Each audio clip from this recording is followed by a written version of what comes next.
دولت مند ہونے کے لیے، ایمان میں دولت مند ہونے کے لیے، کاش ہم ایمان میں دولت مند ہو جائیں، ہمارا خدا پر بھروسہ بن جائے، ہم اس منجی خدا کو پہچان لیں اور جان لیں جس نے ہمارا فدیہ دیا ہے۔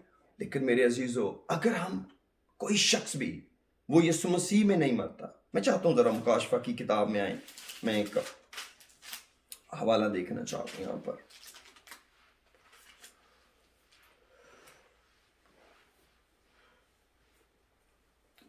Revelation chapter 14 verse 13 لکھا ہے، پھر میں نے آسمان میں سے یہ آواز سنی۔ کیا آواز سنی؟ لکھ، مبارک ہیں وہ مردے جو اب سے خداوند میں مرتے ہیں۔ روح فرماتا ہے، بے شک، کیونکہ وہ اپنی محنتوں سے آرام پائیں گے اور ان کے اعمال ان کے ساتھ ساتھ ہوتے ہیں۔ کون مبارک ہے؟ کیا مردے بھی مبارک ہو سکتے ہیں؟ کیا کوئی مرنے والا شخص بھی مبارک ہو سکتا ہے؟ یس، کیونکہ جو موا گناہ سے بری ہوا، گو کہ وہ روحانی سینس کے اندر لکھا ہے، تو کلام کہتا ہے مرنے کا دن پیدا ہونے کے دن سے بہتر ہے۔ آپ کو جس دن آپ دنیا سے چلے جاتے ہیں یا میں دنیا سے چلا جاؤں گا، وہی دن ہے جہاں تک کا مجھے حساب دینا ہے، کیونکہ جہاں ہم جاتے ہیں وہاں نہ کام ہے نہ ارادہ۔ اس لیے لکھا ہے، جو کچھ تو کرتا ہے اسے مقدور بھر کر۔ جب تک ہم زمین پر کچھ کرنے کے لیے ہیں، جی جان سے کریں، ریلیکس کی فکر نہ کریں، اتنا آرام کا کیا بنے گا؟ کیوں؟ کیونکہ کلام کہتا ہے جہاں تو جا رہا ہے وہ ابدی آرام ہی ہے۔ کام صرف یہاں پر ہی تو نے کرنا ہے۔ جتنا زیادہ ایفیشینٹلی کر لے گا اتنا ہی بگر ریوارڈ تیرے ساتھ ہوگا۔ اور خدا کے کلام میں لکھا ہے، لکھ، مبارک کہ وہ مردے جو اب سے خداوند میں مرتے ہیں۔ کیوں؟ روح فرماتا ہے، بے شک، کیونکہ وہ اپنی محنتوں سے آرام پائیں گے اور ان کے اعمال ان کے ساتھ ساتھ ہوتے ہیں۔ کون سے اعمال؟ جو ان کے ایمان کے اعمال ہیں۔ کیا ایمان کے بھی اپنے اعمال ہوتے ہیں؟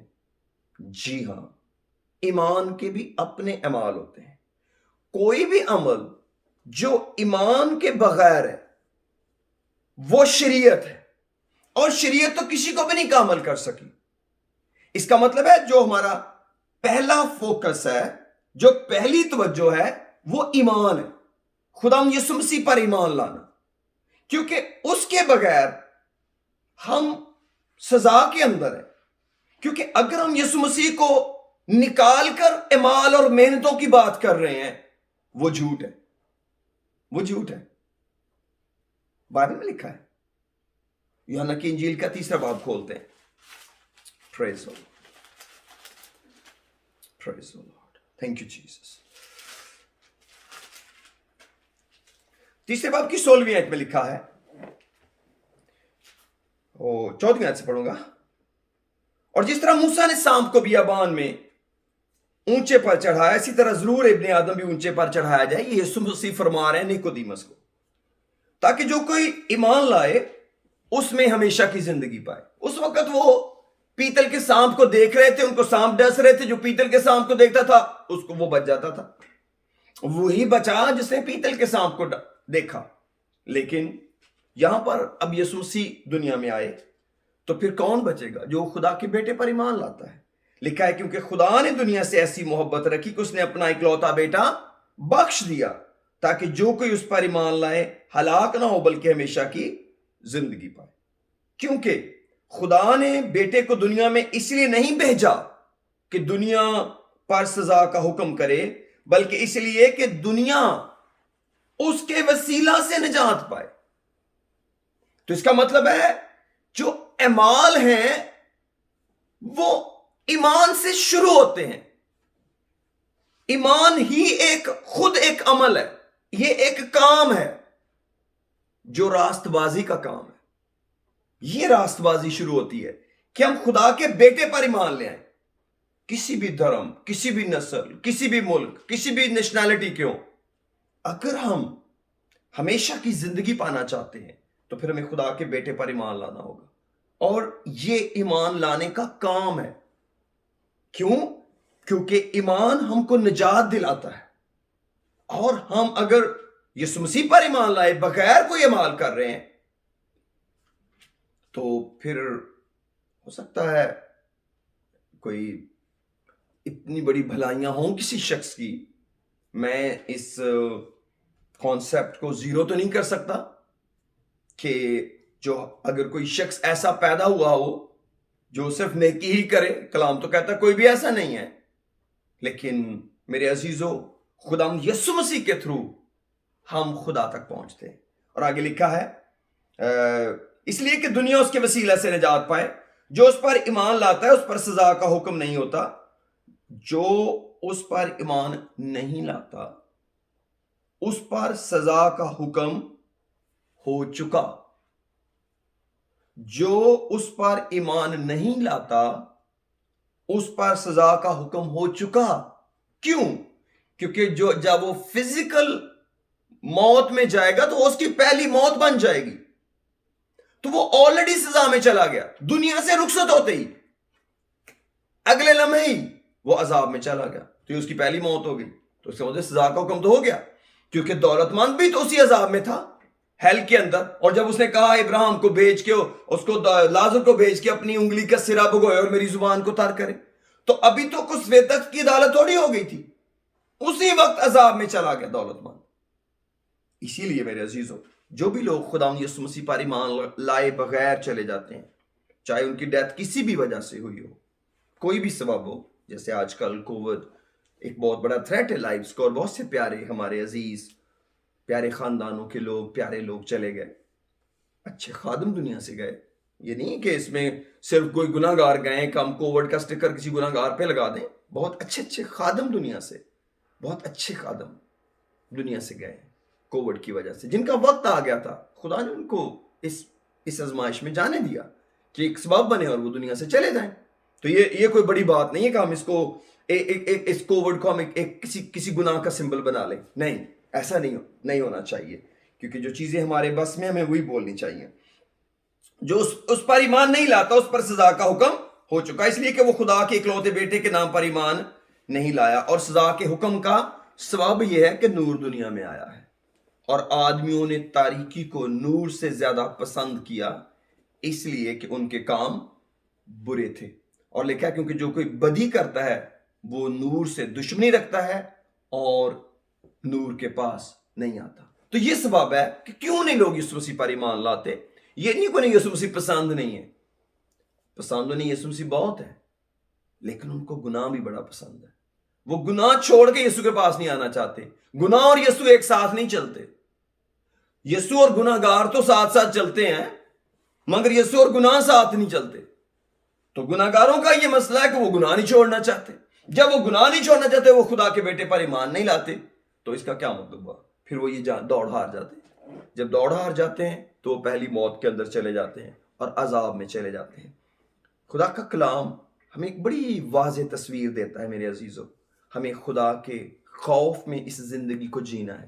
یہ جو ہمیں زمین پر وقت ملا ہے یا ملتا ہے، چاہے وہ سمرنا کی کلیسیا کو ملا ہو، اس وقت تو لٹرلی یہ کلیسیا دنیا میں موجود تھی اور سچ مچ ان کو پریزن میں جانا پڑا، سچ مچ ان کو رومن امپائر کے انڈر دکھ اٹھانے پڑے، یہ تاریخ گواہ ہے اس بات کی، ایگزیکٹلی ان کے ساتھ ایسا ہی ہوا، انہوں نے سفر کیا جو کچھ خدا کا کلام کہتا ہے۔ لیکن آپ کا کیا خیال ہے، کیا کوئی کلیسیا ایسی بھی ہے جس کے بارے میں خدا نے کہا کہ تمہیں سفرنگ نہیں ہوگی، اور آخری زمانہ کی کلیسیا کو سفرنگ نہیں ہوگی؟ اگر ذرا آپ مجھے ذرا دیکھنے دیں، میں واچ لسٹ کو سٹڈی کر رہا تھا، اس سال کی ورلڈ واچ لسٹ جو ہے اوپن ڈورز والوں نے بنائی ہے، اس کے اندر میں جسٹ اس کا ہیڈنگ پڑھ کے آپ کو بتاتا ہوں جو میڈیا کے اندر ہے۔ Number of Christian murdered for faith